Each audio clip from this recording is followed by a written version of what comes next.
La nostalgia no es solo tristeza, es una comparación cruel con un pasado lleno de propósito, que ahora se observa desde el Seol. El eco de la historia de Job nos habla de algo mucho más grande que su propia vida, dolor y angustia, que aunque son sumamente importantes y visibles, nos llevan por un camino complejo del dolor humano, que inevitablemente desemboca en un hombre limpio, que fue herido por aquellos a quienes sanaba, y muerto en manos de los hombres a los que ofreció vida. En el capítulo 29, Job expresó el dolor de la nostalgia. La relación que tenía con Dios era más parecida a la de dos amigos que a la de un Dios castigador que observa cruelmente en silencio a su presa. Es notable que el Dios que Job conoció en su juventud es distinto al que su entorno le presenta. No porque Job sea mayor a sus compañeros o porque su sabiduría sea más alta que la de cualquier hombre, sino porque su relación con Dios era una conexión genuina, única, verdadera entre padre e hijo. Job no solo sabía quién era su Dios, su corazón le había conocido. Esa es la razón por la que era un hombre próspero, sabio y respetado, no por lo que podía comprar, sino por lo que aún en la pobreza permanecía en su corazón, la fidelidad. El contraste plasmado en el capítulo 30 es desgarrador. La nostalgia es complicada de transitar, pero es el recuerdo de tiempos de regocijo, mientras que el dolor que vive es incierto, abrumador, y cada recuerdo se convierte en una herida, porque al recordar su antiguo gozo, siente con más fuerza el peso de su desolación. Anteriormente, Job menciona haber sido padre de los menesterosos, ojos de los ciegos, libertador de pobres y ayudador de huérfanos. Y aunque estas descripciones parezcan un acto poco humilde, es importante analizar el siguiente capítulo para comprender la intención verdadera de sus palabras. Versículos del 1 al 5. Pero ahora se ríen de mí los más jóvenes que yo, a cuyos padres yo desdeñara poner con los perros de mi ganado. ¿Y de qué me servirá ni aun la fuerza de sus manos? No tienen fuerza alguna. Por causa de la pobreza y del hambre andaban solos.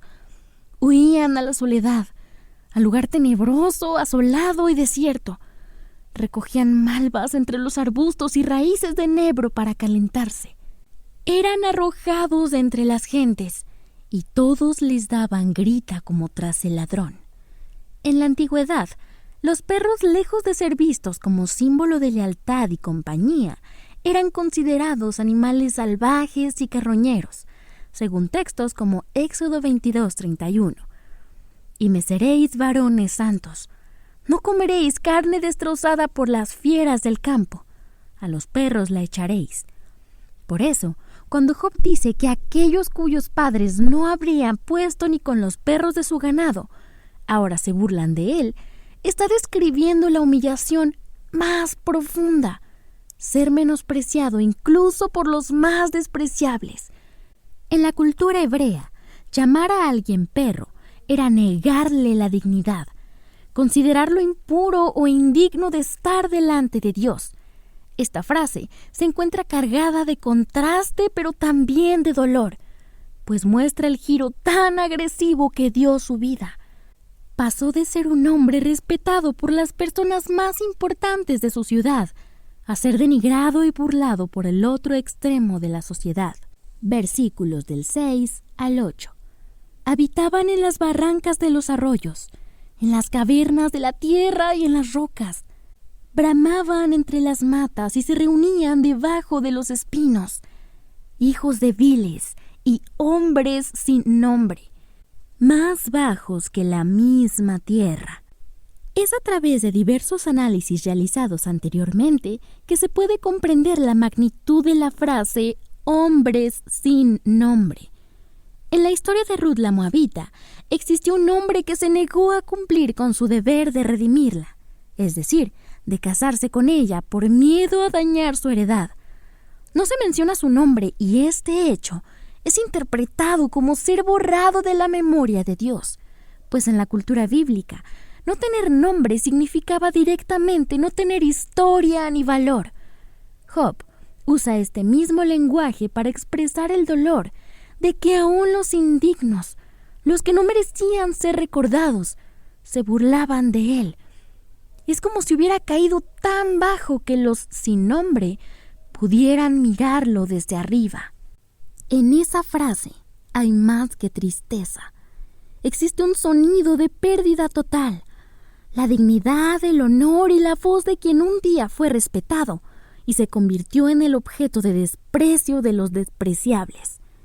Job se encuentra dando un grito de desolación y desgarro. Al principio del libro, quienes lo despreciaban eran sus acompañantes, hombres considerados entendidos y sabios. Si ese era un peso lo suficientemente doloroso como para elevar una queja, para este punto, su humillación ha descendido aún más. Ahora no lo desprecian los grandes, sino los que no tienen nombre, aquellos a quien él mismo no habría puesto ni junto a los perros de su ganado. En los versículos siguientes, Job narra cómo estos hombres despreciables han aprovechado su vulnerabilidad para escupir sobre su rostro, empujar sus pies y deshacer sus caminos. Pero esto tenía para él una sola causa: Dios se había apartado de su lado. Versículo 11. Porque Dios desató su cuerda y me afligió, por eso se desenfrenaron delante de mi rostro. Este fragmento del texto es importante, pues lo analizaremos más adelante, pero para esto es primordial entender los versículos siguientes, versículos del 11 al 18. Y ahora mi alma está derramada en mí, días de aflicción se apoderan de mí, la noche taladra mis huesos y los dolores que me roen no reposan. La violencia deforma mi vestidura, me ciñe como el cuello de mi túnica. Anteriormente se mencionó que Job se vestía de justicia, no como quien se adorna o se envanece, sino como quien decide vivir distinto. Su justicia no solo era su vestido, sino también su identidad ante Dios y los hombres. Así como el ciego llevaba una capa que lo definía como mendigo, Job llevaba la vestidura de la fe, la que marca a un hombre justo. Pero en su aflicción dice explícitamente y de forma desesperante que la violencia le arrancó esa vestidura, lo que sugiere que Job no solo perdió su riqueza o su salud, sino el símbolo de quién era. Ahora ya no solo había dejado de ser padre, ayudador, había dejado de ser un hombre. Lo despojaron de su dignidad, de la justicia que lo cubría, de la vida piadosa que había escogido desde su juventud. Y en ese desgarro, Job no solo siente la comezón de las llagas en su piel, siente el dolor de no reconocerse de ninguna manera, porque si bien las llagas lo volvieron físicamente irreconocible, la injusticia que sufre lo convirtió en alguien sin nombre, en un refrán, pues parecía estar destruido en todos los aspectos de su vida. Pero retomando el punto anterior, todo esto respondía a una sola voluntad, la de su Dios. Versículos del 19 al 23. Él me derribó en el lodo, y soy semejante al polvo y a la ceniza. Clamo a ti y no me oyes. Me presento y no me atiendes. Te has vuelto cruel para mí. Con el poder de tu mano me persigues. Me alzaste sobre el viento, me hiciste cabalgar en él y disolviste mi sustancia, porque yo sé que me conduces a la muerte y a la casa determinada a todo viviente. Cuando el mundo despreció a Job, el dolor fue profundo, pero nada se compara con el vacío de sentir que su amigo, aquel Dios que caminaba con él, que le daba sabiduría para conducirse, parecía ahora darle la espalda. Los hombres lo abandonaron. Sentir el rechazo del mundo es, aunque doloroso, necesario. Juan 15:18. Si el mundo os aborrece, sabed que a mí me ha aborrecido antes que a vosotros. Pero lo más desgarrador fue creer que su Dios también se había olvidado de su nombre. El Dios que antes era su refugio, ahora guardaba silencio. Y ese silencio pesa más que todas las pérdidas juntas, porque no hay herida más profunda que la de un hijo que busca el rostro de su padre y solo encuentra silencio. En este sentido, la historia de Job hace un eco de un relato universal, la muerte de Jesús, un hombre justo que sanó, restauró y consoló a quienes después le escupirían. De la misma forma en la que un amigo le entregó a la muerte, los acompañantes de Job le acusaban, escarnecían y despreciaban. Y de la misma manera, Dios parecía permanecer en un silencio humanamente incomprensible. Versículos del 25 al 31. ¿No lloré yo al afligido? ¿Y mi alma no se entristeció sobre el menesteroso? Cuando esperaba yo el bien, entonces vino el mal, y cuando esperaba luz, vino oscuridad. Mis entrañas se agitan y no reposan. Días de aflicción me han sobrecogido. Ando ennegrecido y no por el sol. Me he levantado en la congregación y clamado. He venido a ser hermano de chacales y compañero de avestruces.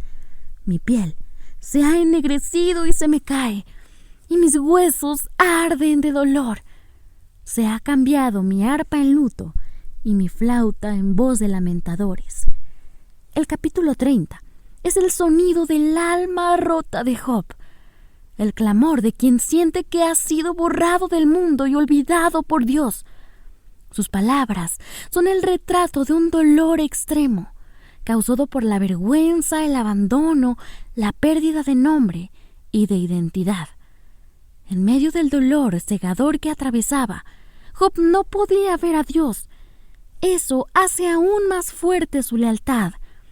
Es sencillo creer en lo que se ve, pero en medio de ese mismo caos, permanecer fiel ante el silencio divino es una prueba indudable de fe. El contraste de este capítulo deja de ser nostalgia y parece convertirse en un reproche desesperante hacia Dios. Algo similar a: ¿no merezco que te acuerdes de mí? Tú guiabas mis pasos, alumbrabas mi camino y ahora me haces andar a oscuras y sufro. Es curioso ver que a través de toda la Biblia, cada relato trae consigo una enseñanza. Algunos acerca de cómo conducirse, qué hacer cuando alguien nos ofende, e incluso cómo tratar a los enemigos. Pero cuando el dolor es tan desesperante y la respuesta es silencio, ¿qué es lo que sigue? Aún no existe una respuesta para esta pregunta, pero algo es seguro: el desprecio de los hombres nunca borra el valor que Dios ha puesto en el corazón de sus hijos, porque cuando el mundo desgarra sus vestiduras, Dios los viste de nuevo con dignidad. Cuando el mundo los olvida, Él los llama por su nombre.